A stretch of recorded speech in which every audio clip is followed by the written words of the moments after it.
C'est chaud dédié pour elle, fois schéma de Chaya Mas'ouda Bat Aïcha, Bezat Hashem. Dans une semaine, c'est l'Aïloula de Baba Saleh. On va donc raconter quelques histoires inédites.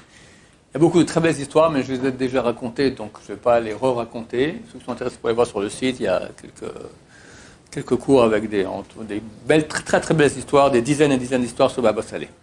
Alors, quelques petites histoires inédites. Elles proviennent tous d'un livre qu'a écrit le gendre de Baba Saleh, Rav Mugrabi, qui habite dans mon quartier, un monsieur très très sympathique, et donc il a écrit plusieurs livres là-dessus, et tous c'est avec témoignages, il dit qui lui racontait quand, enfin c'est des choses vraiment... il met un numéro de téléphone, vous pouvez appeler au numéro de téléphone pour vérifier l'histoire avec la personne. Première histoire, c'est un jour Baba Saleh est chez lui avec du monde, très souvent il y avait... J'ai une liste qu'a écrit son gendre, de toutes les Iloulas qu'il faisait, une vingtaine ou une trentaine de Iloulotes par année, essentiellement des ancêtres de la famille Abu Hatzera et des élèves du Baal Shem Tov, comme le Rav de Vitebsk ou d'autres, d'accord, c'était très très courant. Et bon, tout le monde est en joie, etc. Et lui, il est de côté comme ça, dans son coin, et du coup, il appelle son shamash, l'intendant lui dit, il y a un pauvre monsieur qui est à l'extérieur, fais-le entrer. Bon, il ouvre la porte, il voit un monsieur habillé, il n'est pas pauvre du tout, il a l'air très beau costume, très bien, on voit que c'est un monsieur qui a les moyens. Le monsieur rentre et dit, je cherche le Hadmor Baba Saleh, il a un accent américain comme ça, alors on lui montre. Il est super étonné, il s'attendait à voir Baba Saleh sur son trône comme ça, avec une grande barbe. Bon, c'est un type qui est pas on voit qu'il n'est pas dans le coup, là, qui n'est pas un peu, d'accord, bon. Alors, Baba Saleh lui dit, quel est le problème? Il dit, voilà, mon fils, j'habite en Amérique, et mon fils, il a commencé à avoir des maux de tête très forts. On a fait une vérification, c'est-à-dire qu'il a une tumeur très très mal placée dans le cerveau, et les médecins ont dit, voilà, c'est bien simple. Ou il meurt dans quelques jours, on fait une opération, et on a 3% de réussite. Alors, bon, on a choisi de faire comme opération, mais vaut 3% que 0%. Et en route pour l'hôpital, un de mes amis m'appelle, il m'a dit qu'il paraît que ton fils est malade, tout ça. Écoute, ne va pas à l'hôpital, va d'abord voir Baba Saleh à Netivot. C'est qui Baba Saleh? C'est quoi Netivot? Comment ça se mange? Le type, il est au courant de rien du tout. Écoute, c'est un grand sage d'Israël, il fait des miracles, je te dis vraiment, je connais bien, ça vaut la peine. Tu as les moyens, prends ton avion, tu vas là-bas, tu vas à Tel Aviv, tu prends un Netivot, c'est 2 heures de route, tu vas, et on va voir, c'est l'un des plus grands rabbins du monde. Top, voilà, alors je suis venu pour... Qu'est-ce que je fais? Alors, il a écouté. J'ai quelques questions à vous poser. Vous mettez des filines? Il dit non. Votre fils? Non plus. Kacher? Non. Votre fils? Non plus. Shabbat? Non. Votre fils? Non plus. Écoutez, si vous prenez sur vous Shabbat, Kashrut et Tfilin, votre fils il va guérir. Je prends sur moi. Pas de discussion. Ok, alors il est déjà guéri. Comment? Déjà guéri.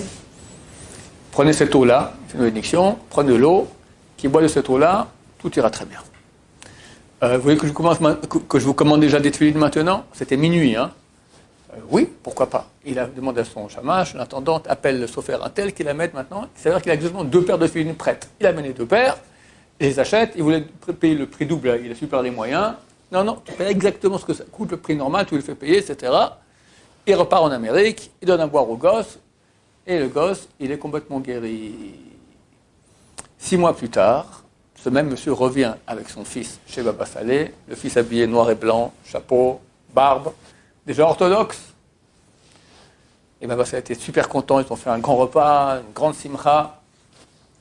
Et pendant le repas, le monsieur demande, je peux avoir votre carte d'identité? Pourquoi? Ça ne vous dérange pas, votre carte d'identité? Bon, il a la carte d'identité. Et bon, je la prends, je vous la ramène demain. Bon, pas de problème. Il revient le lendemain matin. Voilà, je vous ai acheté 2 appartements à Jérusalem. Comme ça, en cadeau, il a offert 2 appartements à Baba Saleh pour avoir guéri son fils. Il a les moyens. Et voilà, Baruch Hashem. Un enfant est né, l'Olechem, aveugle. Les médecins disent, rien à faire, nerf optique mort, il sera aveugle toute sa vie. Et le père de l'enfant était un non-religieux, mais son père était religieux, très bon ami de Baba Saleh. Et le père dit à son fils, écoute, amène ton fils chez Baba, va prendre le bracha. Mais qu'est-ce qu'il peut faire, papa? Les médecins ont dit, il n'y a rien à faire, terminé, il sera aveugle, point barre. Ne te moques pas. Tu ne te rends pas compte ce qui va salé. Va, je te dis, va et ne prends pas à la légère la bénédiction d'un sadique comme lui. Ok, il a accepté de venir. Et dès qu'il arrive déjà, on le fait passer en premier parce que c'était le fils d'un bon ami à Baba Salé. Et bien qu'il est non religieux, il le reçoit avec beaucoup d'affection, etc. Qu'est-ce qu'il y a comme problème, tout ça? Écoute, voilà, tiens, prends de l'eau, il fait la bénédiction dessus, tu donnes à ton fils, et t'en fais pas, il va guérir très très rapidement.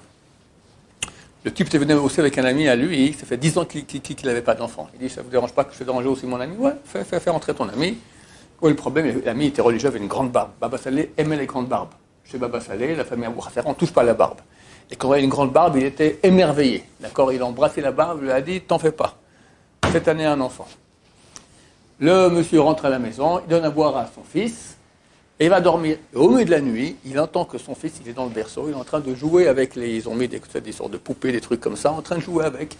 Il voit, miracle extraordinaire, on voit les médecins, aucune explication rationnelle. Nerf optique mort dans les deux yeux. Il voit. Son ami qui n'avait pas d'enfant, sa femme tombe enceinte, il a eu 12 enfants. Baou Hachem. Une histoire au Maroc. Baba Salé est parti avec son intendant et un conducteur, ils vont dans une ville voisine. Et là-bas, on lui fait la fête, etc. Et évidemment, ils boivent. C'est pas du harak là-bas, c'est la mehya, d'accord? Ils boivent, ils sont tous complètement sourds. Et à la fin, il dit, ok, on rentre. Le conducteur dit, Claude Arache, je peux pas, si je conduis comme ça, je vais tout droit dans le fossé. On y va, je peux pas. T'en fais pas, tout ira bien. Bon, il roule comme ça, évidemment, il fait des zigzags un peu sur la route, à gauche, à droite, puis là, ils arrivent à un pont. Très étroit, sans barrière. Là, le conducteur dit, je peux pas.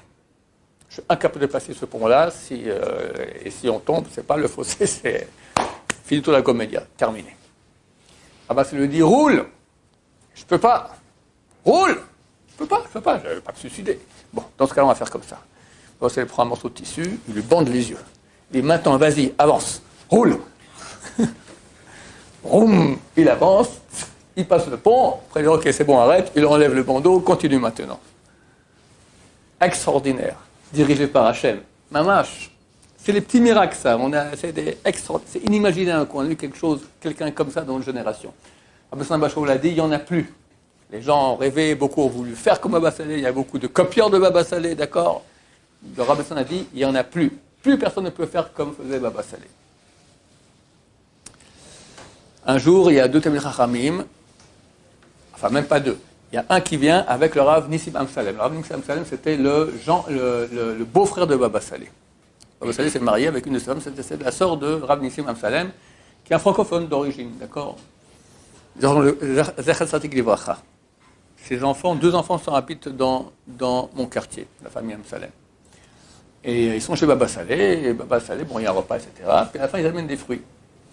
Et Talmid Chacham, qui est venu avec le Rav Amsalem, on lui donne des fruits comme ça, mais il s'est posé la question, je ne sais pas d'où ça vient. Peut-être c'est des gens qui ont amené ça chez Baba Salé. Est-ce qu'ils ont fait les Maasrot? Au Maasrot, il faut faire les prélèvements en Israël. Il y a 5 prélèvements à faire. Bon, à tout égard, je mets ça dans la poche, et puis je m'en débarrasserai, ou je serai chez moi à la maison, je ferai tout mon Maasrot. Il met dans la poche. Le Rav Nissim lui dit, écoute, tu risques gros, hein, Baba Salé, il voit tout. Que tu saches, il voit tout. Bon, c'est pas grave, je mets dans la poche, etc. Bon, pour finir, il part, au revoir. Sur la route, il commence à voir que dans la poche, ça le brûle terriblement. Il met la main, carrément, il y a 2 charbons ardents.